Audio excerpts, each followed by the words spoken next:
Success is not final. Failure is not fatal, but it's the courage to continue that counts. Powerful quote. In this episode, we meet Dr. Claude Kershner, a former football player turned entrepreneur who transformed his family's multi-generational business into an industry darling before guiding its successful sale to a private equity firm. So how does that work from a family business point of view? Because I have a lot of audience members that they're in family businesses too. When you think about working for a family business and you're a young kid, that project is like a dream come true. If you're in a family business and you're working with a family member, especially someone who's older than you, respect and honor your family members is probably the most important thing you can do. Leadership is not always going to work the way you want it to. Mm-hmm. And I think that being okay with that ambiguity is important. And that at times where you fail, either in your personal life or in your professional life, the courage to keep on going is important. And surrounding yourself by the right people with the right values. And when something tough happens in your life, people are going to lift you up.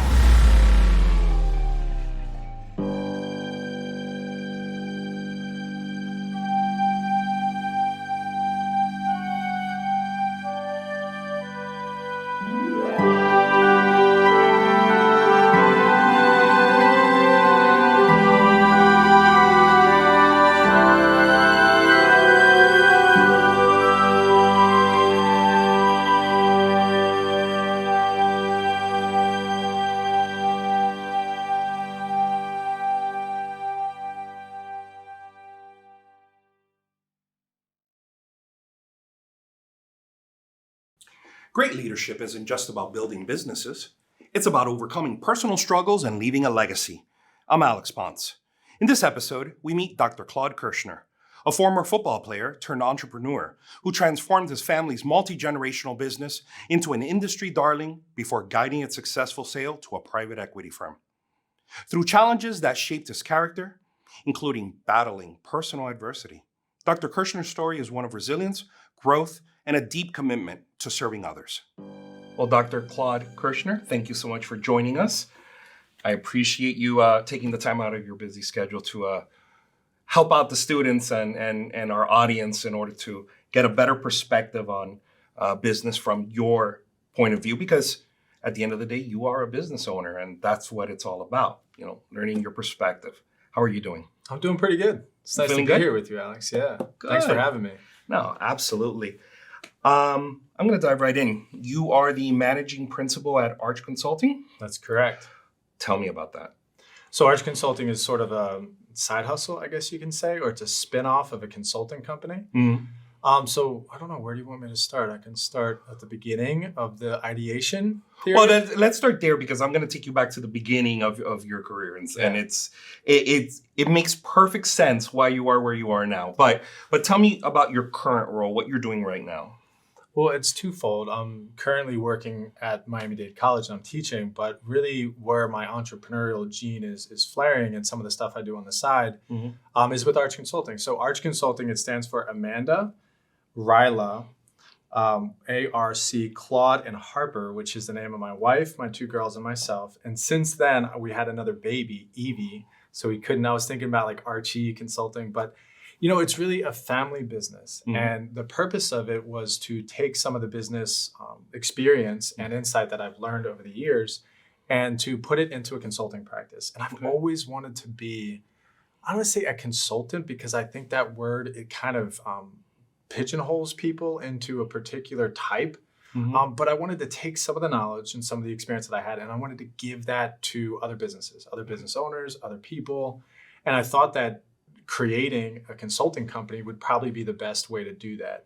Mm-hmm. So it's just as much something I do to create value for other businesses, and also something that I kind of use in order to develop my own managerial skills and leadership skills. Okay. And then, so as the managing principal, I pretty much run the entire operation. It's only me. I was going to ask you, who else is involved in this? Myself, but also I have my father, who is an investor and a co-owner with me.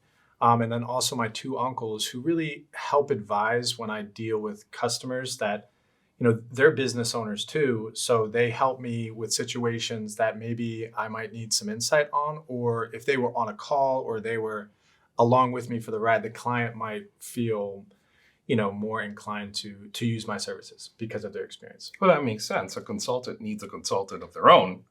That's correct. All right. But, so I'm 40 years old, and there's only so much that I've done that I could really bring to the table. But my uncle and my father, my two uncles and my father, when they come into the conversation, it's a little bit more, my father calls it the school of hard knocks, that they can just sort of see through certain things that I may not have seen before.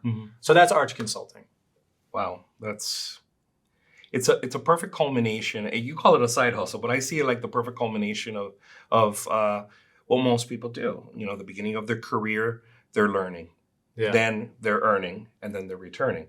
And consulting is a form of returning that knowledge. It's actually Denzel Washington, but it stuck with me because it really does encompass what a lot of the DBA graduates have been doing. They've taken that as the final step in order to know the mechanism, and then return it back to students, or in this case to other businesses, in order for them to grow. Yeah, and specifically, if I may say more about the value that Arch Consulting adds, is there was a transition period when we sold our family business, the majority of our family business, to a private equity company. And I had learned so much in the process of listing the company for sale, operating the business. And this is a 4-year period in sort of the height of my leadership journey, where we made a lot of mistakes in that transactional process, in the succession planning in the family business. And I wanted to take some of those mistakes that I learned and what I learned in that process and getting more sophisticated with operating with a private equity company and bring that into a way to help other business owners transition in a much more efficacious manner, or a better manner, more merit to the way in which they took their valuable family business and their legacy and maybe ask some questions that they didn't possibly ask themselves before. And that's what I was hoping to bring to the table, essentially learning from some of the mistakes that my father and I made and some of the good things that we did as well. Well, that was the origin. That was the reason why that consulting company really came about. No, and it's a solid foundation. I mean, that's actually the foundation of all case studies.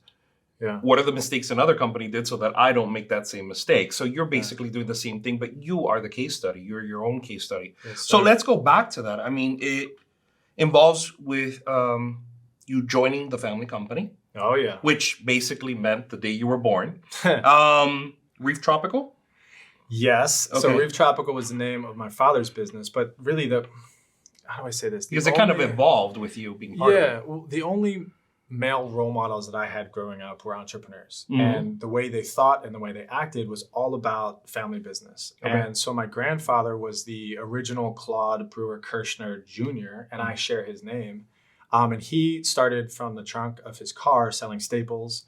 And when I say staples, like literally staples, office paper, office supplies. I love that. So he drove around Philadelphia in his car, and he would stop. He was a B2B, I guess, business.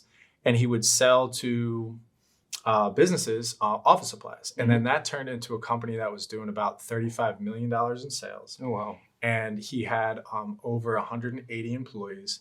And my father became the president of that company. And my grandfather had 8 children, and 6 of his 8 children actively worked within the business. So growing up, my father being the president of this company, I was going to the office all the time. I would interact with my grandfather. It was one story that was, one time I stole. So they had this money bag, and they had a bunch of $20 bills, and it wasn't a bag, it was like a register. Okay. And so my grandfather would give it to me just to occupy me as a 9-year-old. So I had it, and I would play with the money, and I was like, this is cool. And one day I decided that I was going to take some money and I was going to put it in my pocket. So as we're leaving and we're in the car, now I'm with my dad. Yeah. And my dad sees me pull out a $20 bill and says, where did you get that? I said, it's mine. I got this $20 bill. And my dad said, no. So he turned the car around. He drove me back to the office. He made me walk in to see my grandfather and confess to my grandfather what I had done. Wow. So then my grandfather, and this is one of those things you learn in a family business, took me around. He said, oh, okay. And he took me around to every single employee, not every single one, but walked me around the office and say, you see that person over there? Say, you stole from that person. You stole from that person. You stole from that person. And from that day forward, I understood what it meant, the value of what that business was creating. Because it wasn't just about the money in the register. It was about what the operation was. So that's the kind of lessons I learned growing up in business. So that was my grandfather's company. They sold that in 1998. My father worked for the new owners for a little bit. Okay. And then he decided he wanted a lifestyle business in the Keys. Okay. And the reason why he wanted that is my grandparents were members at a place called Ocean Reef Club. Down in Key Largo. Florida, yeah. So my dad would come down and visit. And the family business was in Philadelphia. So it was cold in Philadelphia. Have you ever been to Philadelphia? Oh, yes. Oh, yes. I'm from Chicago, and I'm used to the cold coming from Canada over the lake, and Philadelphia still. Yeah. It's a little extra cold. It's a great city. My family still lives there now, but my father wanted to move to South Florida, where it was warmer, where it was a little bit more fun to live, I guess you can say. So when he moved down in 1998, he originally started a landscape company, which was Sebastian's, is the origin of that. Okay. And then that turned into a landscape and pool construction company. And then that turned into a landscape, pool construction, and pool service and repair company over about 5 years. Okay. So the moment he bought that landscaping company, I was 15. So what do you think I was doing in the business when I was home from school? Everything. Working, cutting grass, doing landscaping, all this kind of stuff. Did he keep the different businesses separate, or he just has it? Good question. So over time, we actually, it depends. And this is kind of a part of the business growing into being a more substantial business, because at first it was together because it was really a family-owned operation. A one-stop shop. You call this family, they'll take care of your needs. Yeah. And depending on the family members, what the service was. Yeah. Sort of a family blanket, I guess you could say. They're sister companies owned by a similar owner, the same owner. But over time, so they were ran separately. They had general managers for each one of them. Okay. They shared some resources, but when I came in and started operationalizing the thing, and we started growing pretty big, we had to figure out a new way to run the company, because obviously you had 3 different ways of doing things. You were sharing resources, and we kind of brought it into a centralized platform. But that's it gives some latitude to the accountant, but at the same time it creates conflicts when it comes to execution of certain projects. Yeah. So I can imagine a lot of late night meetings trying to figure out how to make everything work in a way that was mutually conducive for all parties. The general manager of the construction company would do his accounting and his billing one way, whereas the general manager of the pool company would do it a different way. And so our customers were receiving a little bit of a different experience, and then they're also getting invoices in this manner with this sort of logo on it, and then this, and that really wasn't conducive to the brand and growing the brand and scaling the brand. And one of the big things, and again, I could probably talk a lot about this, but one of the big things was, if you're going to share these resources, if you departmentalize it, you say have a human resource, accounting, and say a sales department, you can have a person come in as a professional and work for all 3 businesses, and we can pay them more and we could resource them more, because they're not just specialized in one particular thing. And that actually was a blessing and a curse to us at some degree. Okay. Because sometimes people they just want pool. And they don't care about landscape. Yeah, but you're standardizing the operations of the That's business. what we were doing. We were trying to standardize the operations. That makes it more efficient. You save money, better quality. It should work out for the most part. But you're saying that there were times when perhaps not so much. But it all depends, who the customer is. It all depends on who the customer is. I guess you're right. So what we were able to offer, I think the cool thing about it is when we built these pools, and we bid the construction of the pool, which was sort of our in, because a lot of people love these pools that we would build, and they were very marketable. I was going to say, are they like specialized? Oh, somehow? They're beautiful pools. We bid pools for Tom Brady. We build pools for celebrities. These are $1 million pools, amazing pools. Wow. Okay. With infinity edges. It's like Aquaman's living in this house. There's spas on the roof and all this kind of stuff. Complicated to build to a degree, but we were capable of doing it. But what that would do is it would introduce us with the relationship, and then with that relationship, we'd say, hey, also we have a landscape company. Oh, hey, also when we're done building your pool, we can maintain it. And typically that pool construction was our biggest customer, because they would bring the finished installation, and then we would maintain that pool indefinitely, as long as we're good at what we do. And we would know how that pool functions. So it's kind of important to have that as well. You're basically born into every business that's a family business. And even when it's, conjured up at 9 years old or 12 or whenever, you've already been drafted. It's already understood you're going to be a part of it. So you go through high school. And I'm sure after high school, you have to balance between your social life and going to work with the family somehow, and whatever's the new business of the day. At what point did you fully invest your time as far as working? Was it, I'm not sure if you got the bachelor right after. Yeah. And then you started working there, or because it seems like you were working throughout the entire process. There was never really a big break. Yeah. Well, when I was growing up, I knew that eventually I wanted to work in the family business, whatever family business that was. But I didn't want to do it right away. And I wanted to be independent. Okay. And I think there was a competitive drive in me that sort of wanted to disassociate myself from my family to demonstrate my skills and my competencies. And so I worked, when I graduated from college, from undergrad, I worked in commercial real estate. I had a great internship my junior year. I went to Lehigh University in Pennsylvania for a company called East Dill Secured. Okay. And a big commercial real estate company. They're doing billion-dollar transactions. They're selling big office space and retail and industrial buildings, like the nicest assets in the world. Hire East Dill to put together a package and put their building out for sale. Now, to be clear, the Kershners right now have no interest in real estate, in the sense that they're not having a real estate business. Well, I have family members that are in the real estate business. Right. But what I'm saying is there's not like a united one, much the same way that the pool building and all that is concerned. It's more like individuals. No, we're still in the real estate business. Oh, you are? Okay, yeah. Okay. Yeah, we own industrial real estate. Some of my uncles own office space, and so my father and I own a industrial commercial building in Florida City. Okay. It's about a $2.5-3 million building, and it's fully leased, which is great. So yeah, we do some property management stuff with that. Okay. But it runs itself. It's a passive income, I guess you could say, but there's certain things that we have to do.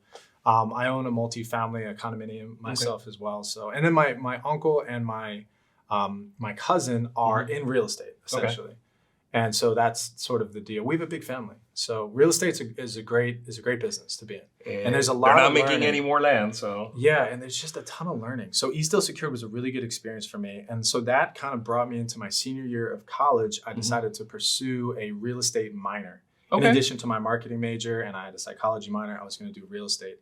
And I did this awesome thing, and it was experiential learning. It was called the iReal program at Lehigh. And we went out to a building. It was this huge vacant industrial building. And it was, Dixie cups? Yeah. These ice cream things. It was their old manufacturing facility. Oh. Okay. It was huge, but it was dilapidated. It had asbestos in it and stuff like that. But we were able to go out there, videotape it. We were able to get all the financials, the hypothetical financials. We had to build it out and build a pro forma income statement to see what is this building worth. And we packaged the building for sale, and then we presented it to a group of professional real estate professionals from New York and all this kind of stuff. So I fell in love with real estate. I said, this is where I want to go. So you did this as a simulation, but did they actually act on it? Well, they probably did something with it. Wow. You know what I mean? So the developer that owned the building was looking to do something with it. So we worked hand in hand with the developer and asked, what do you want to do and all this kind of stuff. And probably looking back on it, I don't remember specifically what they did, but the right move was to probably demolish the building and do something new. And start from scratch, as usually is. It was old. If they wanted to, and it was custom for Dixie, you know what I mean? So it was a manufacturing industrial facility that was really built out for their specifications. But so then I worked for CB Richard Ellis, kind of fast forward a little bit. And I was a researcher. Okay. And that was fun. And when I say fun, it was a lot of learning. Those two words never go together. Research and fun? Research and fun, yes. Why? I don't know. It all depends who you're dealing with. Analysts usually love it. And most everybody else pretty much says, Well, the term research, again, similar to, side hustle or whatever phrase we had before that consulting. Yes. It's got this bad rep, but to me, research is the fruit of all knowledge in a sense of especially now that you don't know what you're going to trip over and what you're going to find. And even when you can find a terminology that defines something that you've experienced, it's oh my gosh, I didn't know that other people were experiencing the same thing I was experiencing. So I love research and learning something new and finding out something that you didn't previously know and being open-minded to that.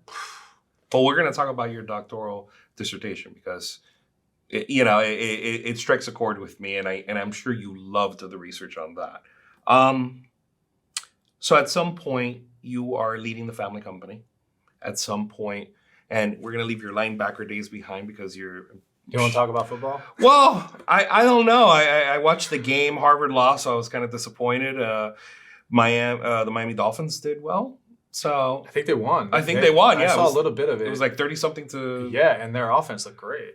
I was surprised. But you know what? I get that. I get they win for 3 games and then they don't for 3 games. And then it's Well, when you win, you always have to win again. That's the problem with winning is you set the bar high, right? Northside Chicago, I'm used to the Chicago Cubs losing. So the one time they win the World Series, they just threw everything off for me. I'm like, oh, okay, I guess we're winners now. Now we got to win it again. Yeah, and then again and again and again, right? Patriots know that. There's a great, sorry to interrupt, there's a great quote by Winston Churchill that I've been thinking about a lot. It says, "Success is not final, failure is not fatal, but it's the courage to continue that counts." Powerful quote. And it's amazing how much you can pack into this like little quote. But when you win, it's not over yet. You got to keep going. And then of course you're going to fail. It's, continuing, and the courage, which maybe we'll get to keep going is what matters the most. Well, grit and resilience are actually one of the overarching themes that almost every single guest I've had, both last year and this one, in every shape, anything you can imagine, it's just persevere, just keep going. It doesn't matter what effect it has on you. You just have to keep going, because the moment you stop going, you're done. Yeah. You're in this business. You're fresh-minded. You have all these great ideas. The next generation. Yeah. Tell me how that played out, because it is a family business, and I can imagine the power dynamics are very strange. It doesn't matter who's in charge. There's particular people that are always going to be in charge. Yeah. Unofficially. So how does that work from a family business point of view? Because I have a lot of audience members that they're in family businesses too, and they don't know how to maneuver because they're probably the first generation under the people that created the business. In your case, it might be the second or the third, but so if anything, you have more perspective than the average person. Yeah, it's amazing when I eventually learned how much of an impact family businesses have on our U.S. economy, and how many people are involved in family businesses of some sort. And being in the family is a relative, a brother, a sister, even sort of an adopted, really, really good friend could be considered sort of a family business member in a sense if the people perceive them as in the family. Right. But so loaded question. Let me see. Where do I start? I don't mean to put you on the spot there. What was nice about coming in is that I had done almost every position in the field by the time I started more administratively in the company. And I highly recommend that. So I had some of the technical skills. And when I say in the field, I had built pools. I worked summer after summer building pools, which was a tough job. So I knew what it was like in the field. I spent a summer cleaning pools, which was a little bit easier, but still had some nuances to it, testing chemistry, vacuuming the pool, skimming the pool, all this kind of stuff. And then, of course, on the landscape side, I had done, my father wouldn't let me when I was young do the heavy pruning, like the landscape work, because it was dangerous. And like he was just trying to make sure I didn't cut my hand off or something. And I think that's wise. Yes. Because you got to have some experience before you start picking up, pole saws and hedge trimmers and stuff like that. So, but I did landscape maintenance, which I think was one of my more favorite ones. So by the time I graduated college, and by the time I had now in my back pocket 3 years of experience in commercial real estate, then I went to grad school. So now you're looking at, I was working in the business during the summertime, and I was just friendly with people. I was the son of the owner. I came in and, people wouldn't take me seriously, be like, oh yeah. And I was sort of running around as a 15, 16, 17-year-old kid. So I got that experience, and I went to college. I got a business degree. So I sort of built some credibility on the business side. It doesn't mean anything until you start applying it. But I was happy that I had graduated with that. Then commercial real estate. So now I'm sort of building my own portfolio of leadership and work experience. Sure. Then I went to grad school. And I went to grad school in 2007 because if you remember, the commercial real estate market really kind of crashed in 2007. I wanted to work in investment sales. So I wanted to come off the research team and work for investment sales team. I wanted to sell big buildings and stuff like I did at Eastdil. Right. But at that time, they weren't hiring. They were actually letting people go, even talented people, because they couldn't with the subprime crisis. Right. Yeah. So then I said, I was dating a girl at the time, and she was getting her doctorate degree in school psychology at Oklahoma State University. So I decided I wanted to get my MBA, and I applied to a couple of places to get my MBA. And at that time, I was listening to the research. It kind of got my gene of learning going. So I went to grad school, and I met a guy named Dr. Michael Morse. And this is a professor to this day that has changed my life. And he came into this, it was like a study abroad program for new students in the MBA. Like, these are the different study abroad opportunities you have. And we listened to a few of them. And then he came in, and he was just sort of unpolished. And he's like, listen, I got 3 minutes. Most of you here aren't going to be interested in what I have to say. What we're doing in our program is unlike any other. We're actually going to a place for 8 weeks, and we're going to work. Okay. And when we go there, we're working in the townships of Khayelitsha in South Africa. And we're going to do some sightseeing, yeah, but we're going to work 6 days a week you're going to be assigned 2 clients. I'm only taking the best students here. And if you want to contribute and add value to businesses, in poverty-stricken townships, and that's exciting to you, and you want to make a difference, he said, then this trip is for you. For everyone else, please don't register.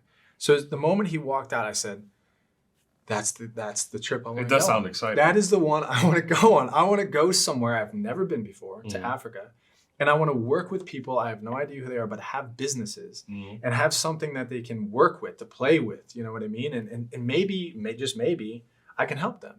And through that process of going there, I caught the entrepreneurial flair. And in grad school, I was deemed entrepreneurial.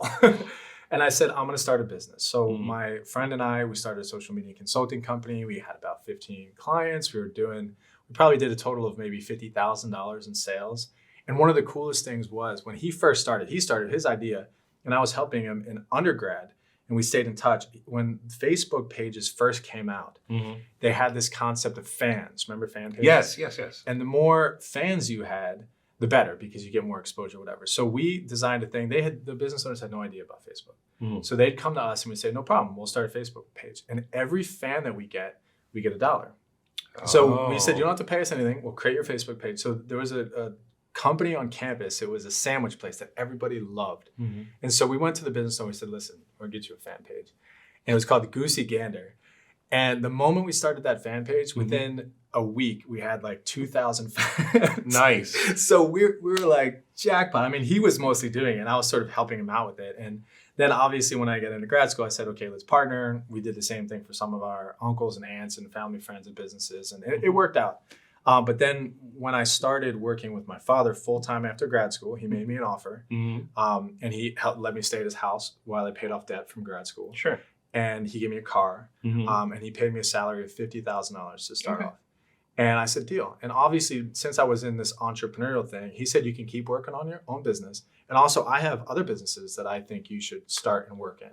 So he was feeding that fire. He wanted me to be entrepreneurial. He wanted me to invest in companies. He allowed me to coach high school football, which was incredible.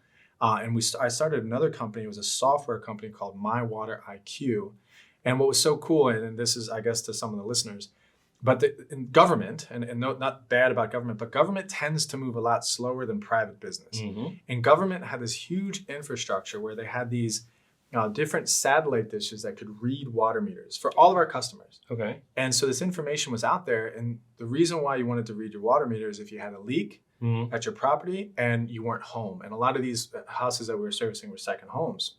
So we would get information. We'd get a abnormal usage, like continuous usage. Like a spike of some sort. Yeah. And so then we would get that information first. We would take that information and call the customer and say, hey, something's going on with your water. And we'd go out there, we'd save the day by turning the water off, take pictures, send it to them, whatever. And they'd say, oh my gosh, thank you so much. And we either pick up their maintenance business or we would just become their favorite pool service provider because we now help them out. So it's sort of like so I developed a software that was able to read that and deliver straight to our customers automatic alerts where we didn't have to look at the information in the background. So that development of that business actually got spun into the company. So this kind of goes into your, when you think about working for a family business and you're a young kid, that project is like a dream come true. Yeah. Like I can use technology, I can add value, I can pick up accounts, and my dad wants me to do this and he's willing to invest in this. I'm like, well, you fall squarely under the Prince apprenticeship model, where you're basically working under the king in order to learn how to manage. Oh, I guess. But usually in those situations, it's one business. It's a factory or some sort of manufacturing, some sort of something that requires, some skill that has to be transferred. Yeah. In your case, apprenticeship, entrepreneurship is what actually was passed down. So it seems that you were rewarded the more creative you got, the more different things you attempted. Yeah, when you say it like that, I think that's the way it was. That's highly unusual and interesting. Because again, entrepreneurship, people ask, is that something that can be learned and it's usually innate or it's family born somehow? I think my hope of my father was that I would take the business, completely own it, take him out of it and just take that entrepreneurial incentive and just spin it off into a much bigger company. And that's, I think what he wanted from me was not what he had, meaning he knew that the business was difficult. Okay. He knew that managing the people was hard and he wanted something better for me. And he was hoping that I would create that. And I sort of did, but I did it within that company. The context of the context of the company. And so we started with about 40 employees when I started. We were doing about $5 million in sales. And by the time we sold the majority of the business to the private equity company, so I still retain a portion of the new as a co-owner of this company. But we had Do they still want you to be part of it, or? No, that's a different story. Because sometimes they do and sometimes they don't. Well, they did, and it was a long process, and I stayed on as an operator for 8 months. Okay. But then it just... I know. It's not the same because now it's someone else has the keys to the house. It's not the same. They hired a senior vice president for, a salary that was interesting to see. And I hired him, you know what I mean? Like I was the one who brought him in. And it wasn't the family business anymore. And I couldn't do the entrepreneurial things. I needed to play a role. And which is important, I understand, but I wasn't going to play the role. You know what I mean? I wanted to play adding value to the business role and not you need to do the procurement role or you need to do the sales role or you need to do the marketing role. That was never going to be me. No, that's the administrative side of things. Yeah. And some people feed on that. Some people thrive on that aspect, being hyper efficient. Yours was more on, well, where's the new frontier? Yeah, a little bit of that. Yeah, you hop on that horse and you're like, I've never been there before. No one else has either. I want to go. Yeah, yes, that's interesting. Yes and no. But it's risky My too. father was more of the creator, and I was more of the implementer in a sense. So Really? my father trumps me without a doubt when it comes to the creative gene, when it comes to the visionary gene. He's all about the next thing. Mm-hmm. And that, I have a little bit of that, but I do have a more conscientious nature. Like, let's systematize this and let's make it work. Mm-hmm. That was sort of my role. But of course, in that role, there was a lot of creativity. Mm-hmm. But so we went from 40 people to over 100 people. We went from about 4 million in sales to over 12 million in sales in a matter of, I don't know how many years or whatever. So we grew the thing. Right. And what happened towards the end of it is my father moved back up to Pennsylvania. Okay. And he moved back up about 2.5 years before we sold the company. Mm-hmm. So now I'm the only Kershner, and I'm still the son of the owner, that is down here trying to keep his eyes on all of what was going on. And there was a lot of betrayal. There was a lot of difficulty. There was a lot within the family? Within the family business. Yeah. My father is trustworthy, integrity-driven man like you wouldn't believe. Well, look what he did to you with a $20 bill at 9 years old. Yeah, there you go. He was one of those ethics people from the that beginning. would always pay the people he owes, without a doubt. Mm-hmm. He'd pay him first before he pays himself. He'd take the shirt off of his back, and he taught me these things. And that was a part of my style as well. But that also led to a lot of betrayal. That led to him being naive. Me being naive. And then once my father was sort of out of the picture, certain people within the operations manifested those kinds of betrayal behaviors and stole from us, betrayed the family. We had to fire them, and it was very contentious. And because it's family, it's a whole other level. Because we truly, and I don't say this just to use the word, but like we loved our employees and we cared for them and beyond, I think, what was normal that other people would experience. And when we had to let them go, it was, I know it's corny to say, but it was harder on us, we believe. And my father and I it was very hard to deal with the people issues. And what would happen is people would manipulate my father because my father wasn't a part of the operation. Okay. In the last 5 years, he did the sales and the pool construction side, all this kind of stuff, but making it work wasn't his thing. So I had to make sure all of the different leaders were incentivized, that they had performance metrics, that they had... So you were more like a COO. You were basically making sure operations... I was the president of the company. Right, but I mean, you were operational. You weren't just sitting in a chair dictating policy and moving around. I had to. You were actually operational. My father held me accountable for the profit and loss every single month. And if the profit and loss wasn't where it needed to be, I would be the one single source of the person he would come to and say, you need to fix this. Okay. And it was a real deal. And so it created some contention. Of course, you need to fix this. Oh, by the way, you can't fire this person. Yeah, you need to work with this person because I trust this person. And that's family. Here's what you can do and what you can't do. Right. But of course, I need more profit. So my father and I, there were times in office, we worked next to each other for 7 years and right next to each other in the same office. So we would have, and this is a part of my, when it comes to like getting emotional in a sense, but I disrespected my father, and I did not honor my father on so many different occasions in this time period. And I guess the greatest lesson that I've learned from those behaviors is, number one, how much my father loves me and cares about me, and how I guess how bad I feel for the way in which I treated him as his son in certain times. Of course, it might work both ways. I don't know what he would say about that. But I think a big lesson from there is regardless of the people, that if you're in a family business and you're working with a family member, especially someone who's older than you, respect and honor and your family members is probably the most important thing you can do. And if that means you have to leave the company, it's probably worth it.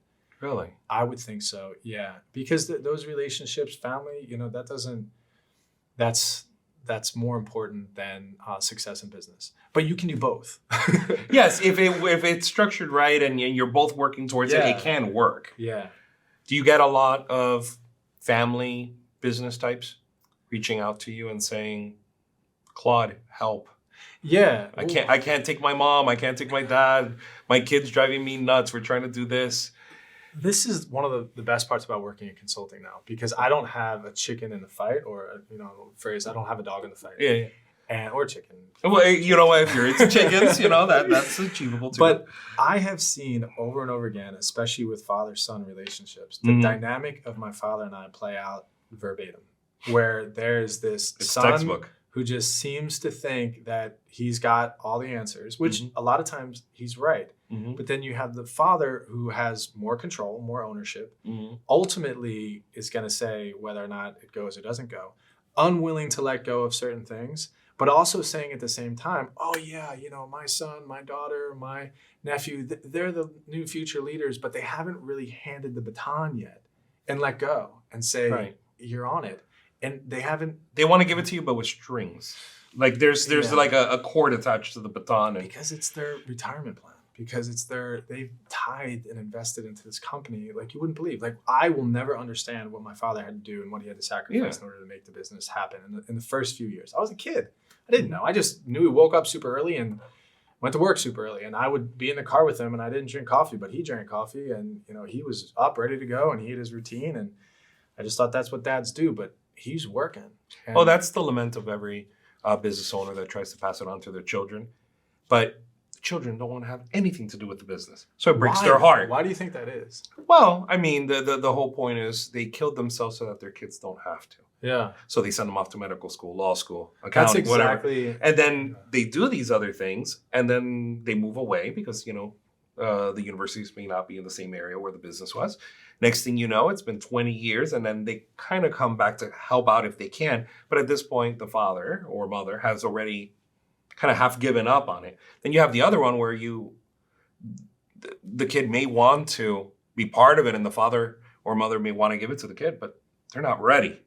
They need to bake a little more. They need to, like Dave Ramsey would say, you need to bake a little more. Yeah. And go to school, get an MBA, have some life experience, learn some new trades, learn real estate, and then come back, and then you could have a good foundation. I wonder if there's ever a full release date there. Like and what is the merit or the qualification that the parent says? And again, because I only know from my perspective, and I can only attribute my father's behaviors based on what I perceive. Sure. So, and I think a lot of parents are at that point where they see this progress and all this kind of stuff, but still sometimes unwilling to let go of something that's so very important. And then, of course, you have the successful transitions, which might happen 1 out of every 10 times where there is a successful transition of leadership. And you do see the son or the grandson or whatever transition well in a healthy way. And I think there's a few variables there to take into consideration. And one of them is having a trusted confidant that, say, the son or like a brother, that they get along. And it's 2 of them and not just 1. So I don't know if this is a recommendation, but if you have, say, an uncle and a father that are the owners of the company, and so you have a son and like the sons and a cousin or something like that, that you work with your cousin, is building the coalition with your cousin and bouncing ideas off one another and presenting it professionally to the owners. It's almost like you should formalize that process and treat your parents as if they're the board of directors. Right. And present your ideas in a way that is compelling and convincing and has objective facts, and treat them with the dignity that they deserve as the owners of the company. And I think if you do that well and don't fight with emotion, I think they'll be like, fair enough. Was that your experience? Because I feel like your father's your father, from everything I've read and everything I've heard, he's like a mountain, and you have to treat that mountain with respect, because if not, the mountain will get you, and that's like Mount Everest. And so, is that the kind of relationship from a business perspective, not your personal, that's between you and him, but from a business perspective, being your father, Did it feel that way, that you have to approach this just right, otherwise it's not going to work? Because the dynamic is so different than when it's a regular board. It depends. I have a tattoo on my back that says Tetelestai. And it's the last words that Jesus said on the cross before he died. And it means it is finished in Greek. And I went through a really difficult experience in my life where performance was all about performance. Okay. And as much as I love my father, he drove me to the brick of like, I can't perform anymore. And he took a lot of the business troubles and anxiety and financial stress, and he just sort of placed it on me unduly, in a sense. So I matured very quickly through that. And one of the reasons why I shared the story about my tattoo is because when I realized, and I went through a very difficult time in my life where, yes, performance is good. It's very important, but it's more than just winning. And it's about the people. It's about the relationships and this kind of stuff. So my father and I had a brand new bond, I guess, if you would, when I went through a difficult period of my life where I had a child out of wedlock. And that's my first daughter, and her name's Harper. She's 9 years old now, and she's amazing. And her mother and I we co-parent well. And so that was a really difficult time in my life. And so I was resorting to things that I possibly really shouldn't be resorting to. So my father watched me struggle. As the president of the company, I wasn't fulfilling my responsibilities. Let's put it that way. So this was happening while you were running the company? This was happening while my father was entrusting me with running the company. So obviously, and to answer the question, he had some reluctance on saying yes to some of the decisions I made because I was struggling in my personal life, still performance-based, but not making maybe the best decisions outside of work. Sure. So when he saw me essentially get my act together and on board and not advocate my responsibilities as a leader, which happened over about, a 6-7 month period where I stopped fooling around. I stopped drinking alcohol completely. I said, I don't want to live this fast-paced life in Miami, this kind of stuff. And I showed up every day early. I showed up willing to work. I put in the hours, I put in the time, and it came naturally. You know what I mean? So as he watched me do that, he was much more okay with me making decisions. And he was never one where I needed to present him with some idea and like give him a PowerPoint presentation. Okay. He just wanted the bullet points. He didn't have the attention. And if he knew that it was going to increase sales or he knew that it was going to help our staff members, good enough. It was good enough. He'd say, what do I need to do? Okay. And it worked both ways. So the renewing of our relationship, which happened in about 2016, led to him releasing more accountability and responsibility in my direction. And listen, we made mistakes, man. I still hired the wrong people where my father said, I don't know about this person. And I said, oh, don't worry. And then 6 months later, they're stealing from us.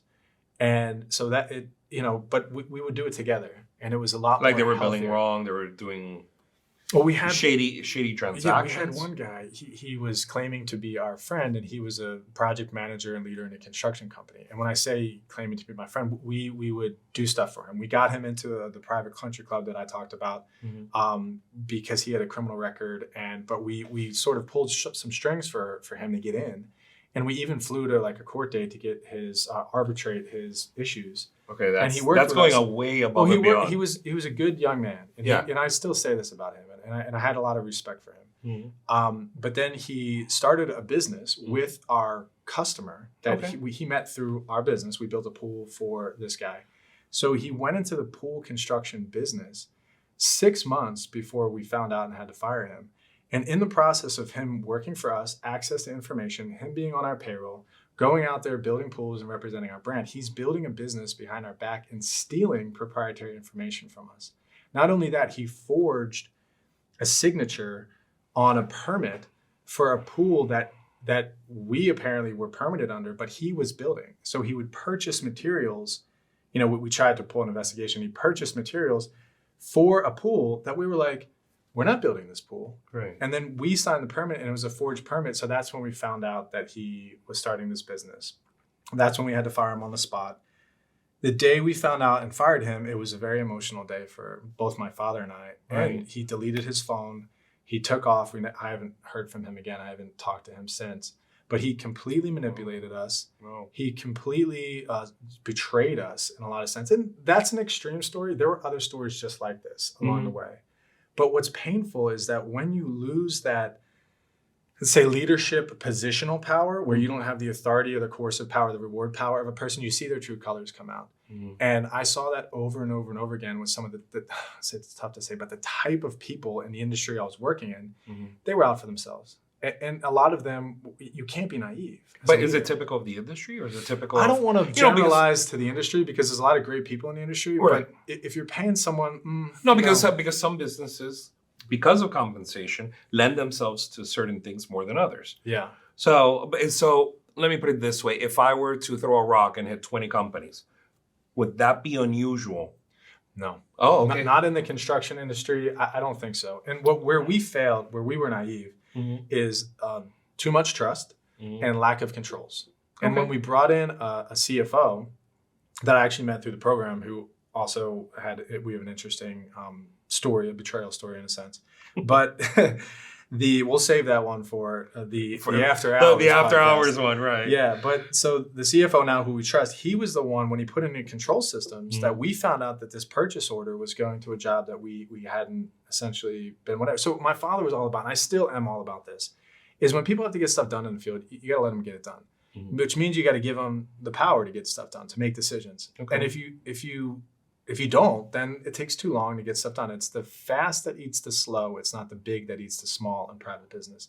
They got to go. They got to do it. They got to get it done. So give them a credit card. Give them decision-making power. And then, of course, if you empower the wrong person, they end up, it's sort of like putting a $100 bill there, and, they could probably take it.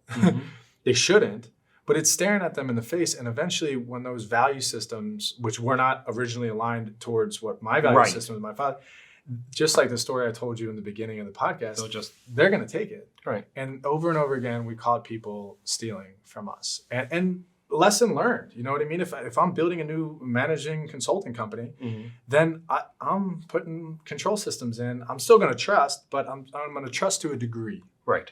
And I think that's an important lesson. And we talked earlier about some of the things that your listeners would be interested in knowing going into an interview. And one of the biggest things I ask every single person that comes in and interviews me that's going to have the power or authority to make decisions in my company is I say, tell me a story about a time where you told the truth and it negatively impacted you. Okay. And so if they can't come up with a situation, well, my friend was dating this girl and the girl was no good for him. And I just knew that. And I told him, listen, the girl, no good for you. And I lost that friendship. Because that would be telling them the truth, telling somebody the truth in love. Like, hey, you need to know this. And the truth sometimes isn't easy to tell people. And the truth sometimes requires some courage. And sometimes bad things happen when you tell people the truth. And if they don't understand that lesson, I'm not going to give them access to making decisions within my organization, because they're going to compromise their values at a time where they need to not compromise their values. And in small business, and certainly in entrepreneurial decision-making, you got to have a good value system, because you can go to jail.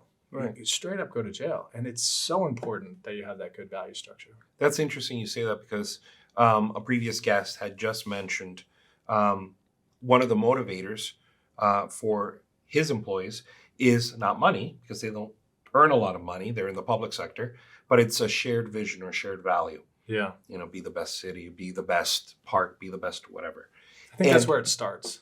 And it helps in that context, because that is the reason why you're there. You're not there for the $7 to $12 an hour. You're there because you want to be the best. Yeah. Whatever. It's a little different though in your industry, because it is very monetarily incentivized, and depending on how much individuals receive, and even then you could be the highest payer in the market, and you're still going to see these issues come in. Yeah. So what controls can you possibly have? Because the interview joke among HR people is, you should hire slow, fire fast, for this very reason, because people are bad judges of character at the hiring, and then they're slow to fire. And in your case, at least your situations were black and white. If they're stealing from you, there aren't many options. Well, not always. Available. Sometimes we give them a second chance. Oh. Because we believe in grace, and you make bad decisions. You confess, or you repent from your decision, and you should be given, and that didn't always lead to great things as well. Right. So that's not always the case. So sometimes it works, sometimes it doesn't, but... I've committed I've done some bad things in my life. And if the people that either my parents or my school teachers or coaches didn't give me grace, then I wouldn't be where I am today. So I do think that in the context of leading people and managing people and being in a work environment, there's so much learning that can happen through failure, through mistakes. And I think if managers don't realize that and don't leverage those opportunities, those learning opportunities to get people to realize that you can't do this. And if you do this in multiplicity, it leads to jail and death and destruction. And so, but back to just another thing on that, we had somebody that was struggling with alcoholism pretty bad in our organization. Great person, hardworking. He just had an alcoholic problem. And he was missing work and he was about to get fired, but he called me and he was in a situation where he was in the hospital and it was because of his drinking. And we were looking for him for a couple of days. And, so what happened was I went down there and I sat with him next to his, and I was helping him, not as his employer, but as a person who cares about this person. And the fact that he called me, it was amazing. I mean, that's a sign of respect. So we got him into a program where he was able to be rehabilitated. And we obviously had his job ready for him when he came back. And he worked with us and was our best employee and is still is a friend of mine. He worked with us for years after that.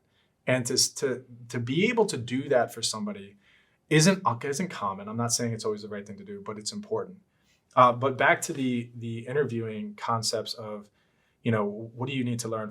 We would interview people that worked in the field. I would delegate the interviewing to the manager. I think it's really important that the manager hires their team. Okay. And what they would do, and which I would encourage them to do, if they weren't quite sure, that they would bring in another person to sit with them and have an interview or look at a resume or whatever that looked like. Okay. So when we first started, there wasn't a lot of formalization to it, but then we had a human resource staff, so they'd review the resumes, then they'd submit the resumes to the manager. The manager would then select the people. The manager would send me an email saying, hey, I'm thinking about hiring these 2 people. What do you think? I'd say, go ahead, do it. It sounds great to me. And they would get it done. From my perspective, when we would hire department leaders or administrative staff, I was really ignorant in interviews, meaning I didn't have the interpersonal skills and the self-awareness, social awareness, and relationship management skills, the emotional intelligence, to see through some of the BS. So if they had a decent resume, they presented themselves well, and I had a good conversation with them, I was ready to hire them. But when we would bring in, so some of the tactics we would use is we would have standardized questions, I think is important. So you ask all candidates the same question, which I think is helpful. Right. And then also bringing in somebody else and completely independent and asking that person to take them out to lunch, like bring them outside of the work environment, like that office setting, have lunch with them. So we would call in to see how they act in a different with setting. Somebody other than myself, like somebody that might be more of a coworker or somebody that, might be on the same level as them or whatever that looks like. But the person that would take them out to lunch, we trusted them. Like we knew that they cared about the company. And then we would get a report from them. And usually at that point in time, you call the references. I sit with them. I like them. They have a good resume. They've gone out to lunch with somebody that we trust within the company.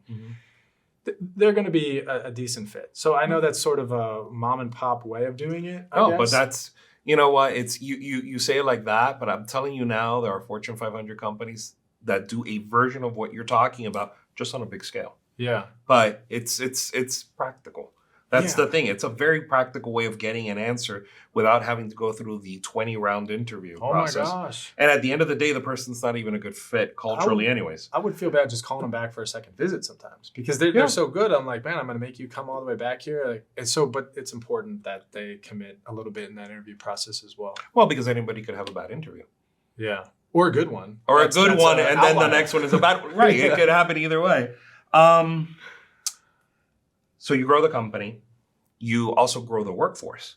Yeah. You started at 40, almost tripled. How was your leadership style from when you started with them at 40 until the time that you sold to the private equity? Because I can imagine as it grows, the relationships get strained because you're farther apart. Yeah, and also being the son of the owner and somewhat younger than some of the people I was leading, that was difficult too. So I answer the question now. I want to share a little bit about my personal story as well. And with, my youth was spent with my mother, my 2 sisters, and my father was hardly home because he was working. Great dad, provider, protector. He was with me sometimes, but he wasn't around a lot. My mother suffered with some, let's say, dependency issues on certain things. She passed away. She passed away in 2021, and I honor her legacy and all this kind of stuff. But my two sisters both have disabilities. And my one sister is autistic, and my other sister she was nonverbal autistic. My other sister had learning disabilities, pretty good. So as a boy in this household, I was the one sort of presenting myself to try to take care of my sisters and my mom at times. So I matured very quickly. And I matured through merit, meaning I had to perform. I had to cook the food sometimes. I had to make sure my dad knew what was going on in the house when he wasn't around. I had to have conflict with my mom and try to handle that to the best of my ability. Police officers would be at our house sometimes when I was younger. And so I grew up in this environment where I was very self-sufficient in a sense. If I wanted something done, I knew how to get it done. And because I didn't have a choice, it was survive. I was going to say, you are your only person. Yeah. So the more I learned, the more I worked, the more attention I would get that was positive. I would get into a lot of trouble, and that wasn't good. I'd get into fights and stuff like that, obviously because of the dynamics of my household. So sports was my channel it was what I used to channel my energy in a lot of ways. And I excelled in sports. And school, maybe not as much. But I knew that in sports, if I competed and I was better than everybody else, I would win. And so the reason why I share that, which I'm sure you can understand, I transitioned that into my leadership style. And so it was a competitor. It was a win or lose, ride or die, kind of thing. And we needed to be the best. And anything short of that was not acceptable. And it wasn't acceptable for me. It shouldn't be acceptable for you. And that's sort of the way that I started off leading as a very authoritative, task-oriented transactional leader. And only because that's all I knew. Right. That's all I knew. In my first experience with leadership, I was a captain of the football team in high school. And we had a guy, his name was it Francis? If he's listening, I still apologize to this day, but he was a pretty good athlete. But he was there just because in boarding school, you just have to play a sport. You know what I mean? So he was on the team to fill a role, but we needed him. And then he was loafing one time in practice, and I was running full speed, setting the example for the team, and come on, and I yelled at him and ripped him out in the middle of practice in front of everybody and told him how lazy he was and how he's not going to play if he doesn't run faster, this kind of stuff. And it was a moment that How did that go over? It didn't go well. He was going to quit in the football team after that. Was the rest of the team there watching this? Oh, yeah. So how did they react? The coaches came to me and taught me my first leadership lesson. They said, listen, not everybody is motivated by the same things you're motivated by. And it's not about you. It's about the team. So you need to go to him and apologize for your behavior. And you need to explain, why you did what you did. And you need to try to bring him back onto the team. So I was all about winning. So of course I'm like, I'll do whatever it takes. I'll apologize to him. But now you're going to be the best apologizer. Did I really learn my lesson? I don't know. So in the beginning of my leadership journey, that's how I rolled. And it wasn't until I met a guy named Charles Lopez, who was a man of God, who saw me for who I was, but also knew the value system that he was living by. And he held me to account. And one day he said to me, listen, we had a talk, and he witnessed me not be nice to a person in the office. And he sent me a text and said, well, number one, here's what you did. And number two, if you keep doing this, I'm done. And I'm not gonna work here anymore. And he said, you're better than that. And of course I was like, I told my dad, I was like, this guy doesn't know what he's talking about. How dare he? And my dad was like, yeah, how dare he? And then the next day, very supportive. Yeah, well, he's whatever. He didn't know what was going on. And he just looks at payroll like, oh, less people on payroll. I'm all about it. But so he taught me the lesson of what would be considered to be a servant leader and to step into leadership knowing that it's a responsibility and not a positional power. And it wasn't until I met Charles and I started operating in the value system he operates, where I saw people for who they were. I learned how to discover their strengths and weaknesses in an authentic manner and try to be transformational and try to be a servant leader much more than an authoritative dictator type leader. There's still time for that. Right. But I had to learn that lesson through burning bridges, through making mistakes, through emotion. And that's not a lesson you can teach in school. And it's certainly the stories I elaborate in the book Deemed Essential. And the other thing too, in the book tell me about the book, Deemed Essential. Yeah, a little bit about what I just said. I share all the stories. Mm-hmm. I share it in depth about what's happening. And the trade service business, as you know, is filled with characters. Mm-hmm. When I say characters, these are the best people you'll possibly meet in your entire life. Wholesome, ready to go, hardworking, but sometimes quirky. Because what are they doing? Well, every day, some of them are climbing up ladders that are 20 feet in the air. And they, not only that, they're drilling holes and roofs. They're doing things that require risk and require risk. Let's put it that way. And it takes a unique type of person to do that day in and day out. Right. And if you don't respect that trade and you don't understand where they're coming from, you don't do it alongside with them and listen and learn from them, you can never lead them.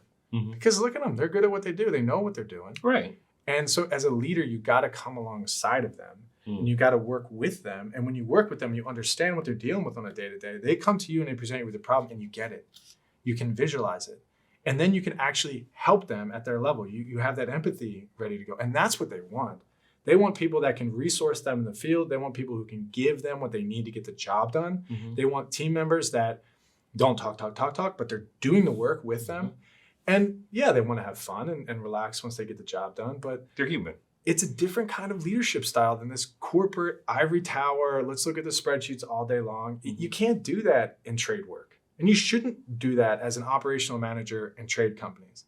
You got to get out there and do the work yourself in order to learn. Do you find yourself with those employees that you were mainly acquiring things for them or you were removing obstacles? A little bit of both. So give them the why, the what, meaning like, what are we doing today? What's the goal?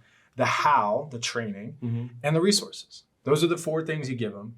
And then what they provide to you that you can't help them with is, do they get it? And do they have a capacity to do it? Right. And if they, you can't make them get it.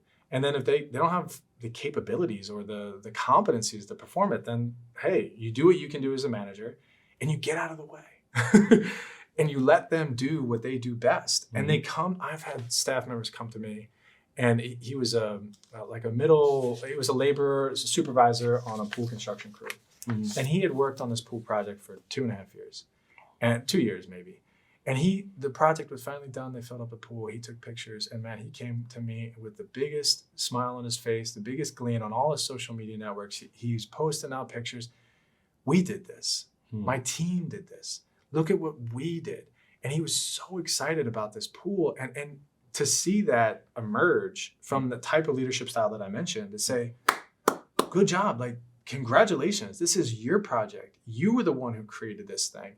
And allowing that innate entrepreneurial potential within that staff member come out, that's empowerment. Empowerment isn't you can wear a blue shirt today, or you can have this water bottle, or you can come in at 8:30 and not 8. That's not empowerment. No, that's just dictates and that's it. Yeah. So seeing how they can become the person that they're meant to be and to be grateful, it's Thanksgiving, for what they were able to create under your leadership, there's nothing better than that, I think. So this newfound leadership within you, honed over time. Still now, well, it's still working. It's still a work in progress. But obviously a success because you were able to sell the company through private equity. At some point you decide, I need to go to the next level, get a DBA, learn how the machine works from all angles.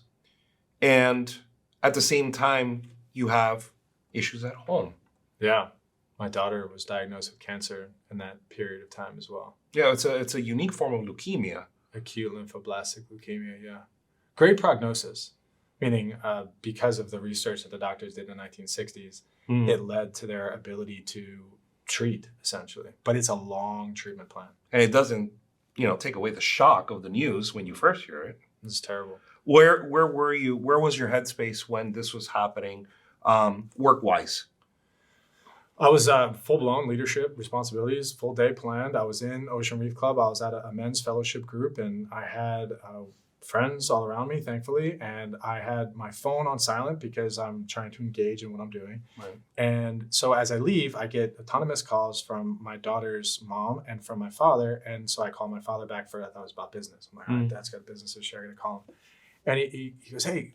I go, Dad, wouldn't believe this meeting. I met this guy. We had this great conversation. He's listening. All of a sudden he goes, Um, I talked to Brianna, who is the mother of my child, and he said that your Harper has leukemia.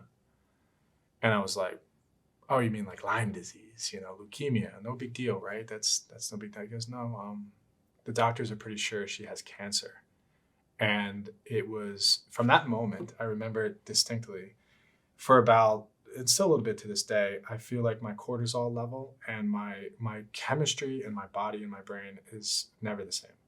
And as a father, my duty and my role is to provide and protect and to serve my family and to serve my wife. And at that moment, I didn't know what to do, and I didn't know how to proceed.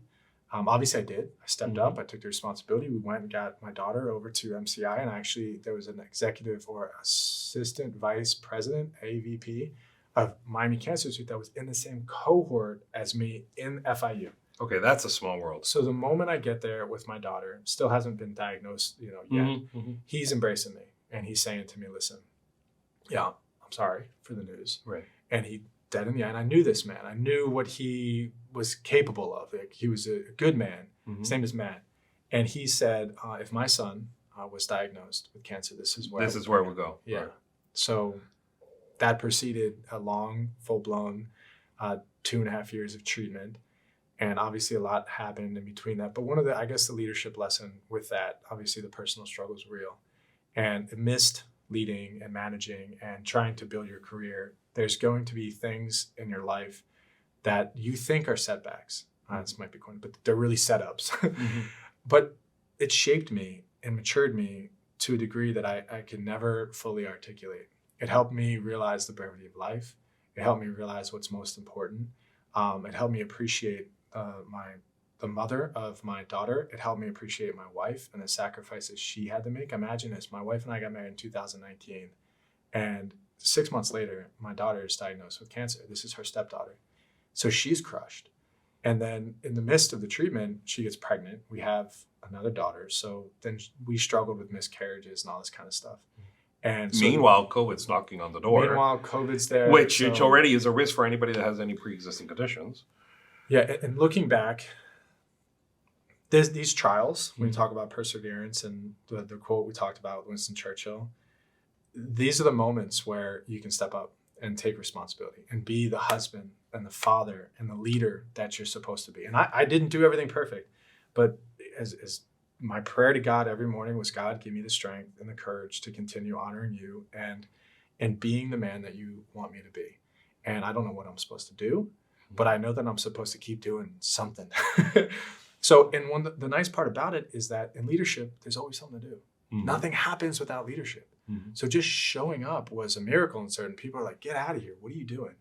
But my team, and it's not about me, my team at that time with that new servant leadership mindset that I embodied, what they were capable of doing is leading the company. And for about a month, I was completely not there. My dad was living up north, and my team took the reins and they executed. And this was during COVID, and they had some insight and whatever, but because I invested in them, built a leadership team. Patrick Lencioni's books are amazing. The Motive, there's 4 Habits of Extraordinary Executives. There's the 5 Dysfunctions of a Team, these books. And The Energy Bus was a great book. I highly recommend The Energy Bus, that we had read as a team together, and we sort of grew over about 2 years. And by the time my daughter was diagnosed, they knew what to do. They knew how to get the information from the companies, from the information systems to make the decisions. They had the autonomy to allocate the resources, which, again, but I don't know how else to explain that. I sort of still have some trauma, from that experience. My daughter is perfectly healthy. I was going to ask, how is she doing? I sometimes forget to tell that, You set up the story, and I'm like, I hope she's well. I got to see a community of people come around me, friends and family members that loved us. And we were separated at times because of COVID, which was tough, but they showered love and blessings on us. And our church was a big part of that process, and having a church community was a big deal.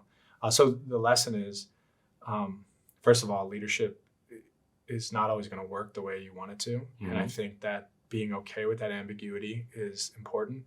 And that at times where you fail, either in your personal life or in your professional life, the courage to keep on going is important. And surrounding yourself by the right people with the right values is you're going to reap that harvest that you're going to sow into communities, sow into relationships, be honest, transparent.